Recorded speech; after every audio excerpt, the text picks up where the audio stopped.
Salve galera! O assunto dessa aula: matéria, suas transformações, estados físicos, os fenômenos a que a matéria está exposta. A matéria é tudo aquilo que tem massa e ocupa lugar no espaço. A matéria está presente em 3 estados físicos: sólido, líquido e gasoso. Cada um desses estados físicos tem características particulares. Num sólido, as partículas estão muito próximas, com baixa energia cinética, tem forma e volume constantes. Um líquido tem as moléculas um pouco mais afastadas, com uma energia cinética maior do que nos sólidos e possui forma variável e volume definido. Um gás, com as moléculas bastante afastadas e com alta energia cinética, não tem forma e nem volume definidos. Uma substância pode estar presente em qualquer estado físico. Para tanto, basta que alteremos temperatura e pressão para que hajam as mudanças de estado físico. Quando a mudança ocorre do estado sólido para o líquido, temos o processo de fusão.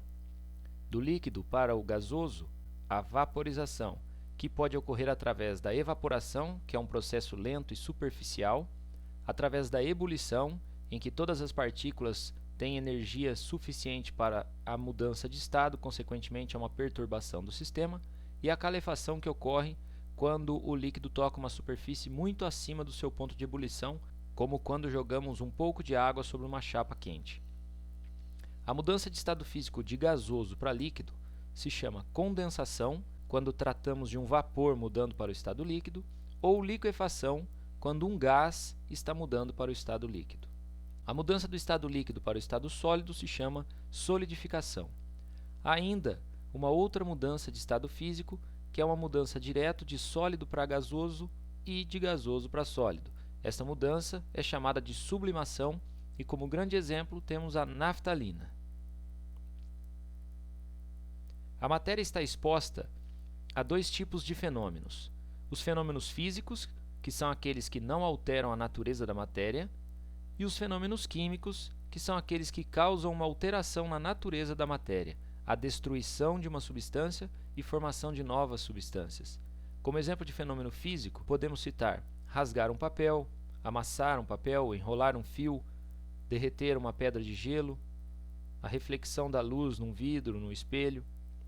Exemplos de fenômenos químicos: quando queimamos um papel, quando preparamos um bolo ou um pão, quando colocamos um comprimido efervescente em água, quando colocamos um ácido em contato com uma base, e vários outros exemplos possíveis. A matéria ela pode estar presente na forma de substâncias puras ou misturas. Uma substância pura é formada por um único tipo de molécula. Esta substância pura pode ser classificada como simples, quando suas moléculas são formadas por um único elemento químico, ou composta, quando a molécula é formada por 2 ou mais elementos químicos. Uma mistura é caracterizada pela presença de 2 ou mais tipos de moléculas, e uma mistura pode ser homogênea ou heterogênea, dependendo do número de fases. Fase é cada porção que eu posso identificar num sistema. Portanto, misturas homogêneas têm uma única fase, misturas heterogêneas têm 2 ou mais fases. Os sistemas são formados por componentes. Componente é cada substância que faz parte de um sistema. Por exemplo, num sistema formado por água, sal e gelo, há 2 componentes, a água e o sal. O gelo é a própria água em um outro estado físico, sólido. Neste exemplo, teríamos 2 fases, a fase do gelo e a fase da água com sal. Uma forma macroscópica de se identificar uma amostra como substância pura ou mistura é através dos gráficos chamados de curva de aquecimento. Uma substância pura tem como característica fusão e ebulição constantes, como mostrado no gráfico. Uma mistura comum apresenta a fusão e a ebulição variáveis, conforme o gráfico a seguir.